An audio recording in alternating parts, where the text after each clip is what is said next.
জয় হয়েছে আমাদের বনমালীপুরের জনগণের। আমি বিধায়ক হয়েছি, কিন্তু আমাদের একটা প্রত্যাশা ছিল যে বাম এবং কংগ্রেস আমরা সরকার করব।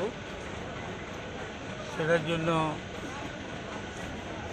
ব্যক্তিগতভাবে আমি বিধায়ক হয়েছি, কিন্তু জনগণ কতটুকু উপকৃত হবে I have got in doubt. এবং আমি স্পেশালি যেহেতু আমি জোটের ক্যান্ডিডেট ছিলাম, এখানে অমরবাবু আছেন, আমার চিফ এজেন্ট আছে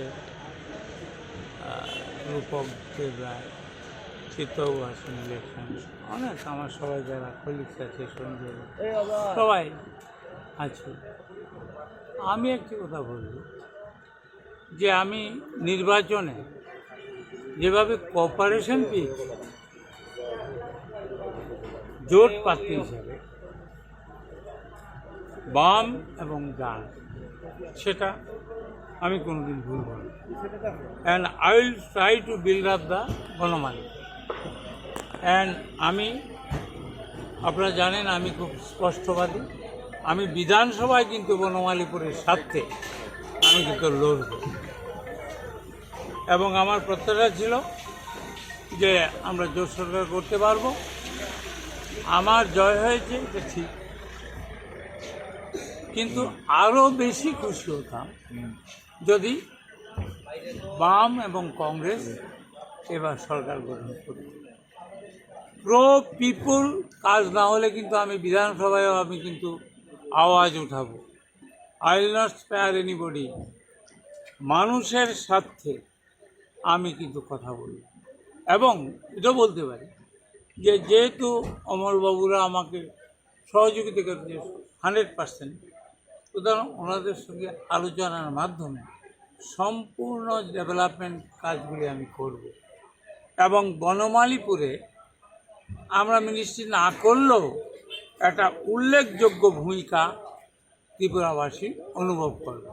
ধন্যবাদ। কি কারণে বাম জুটের বাম কংগ্রেসের জুটের এই ধরা? শোনেন, এটা জনগণের রায় দিয়েছে, এখনই তো আমি বলতে পারবো। জনগণ কি এটা মেনে নিচ্ছে না? এটা আমি কি বলবো, আই এম নট অথরাইজ। যেহেতু আপনি কংগ্রেসের প্রার্থী, কংগ্রেসের প্রার্থী, বনমালীপুরের প্রার্থী, আমি তো বললাম I got the cooperation from the left front. Specially অমরবাবু আমাকে সাহায্য করেছে, ওনার গ্রুপ করেছে, আই এম হ্যাপি।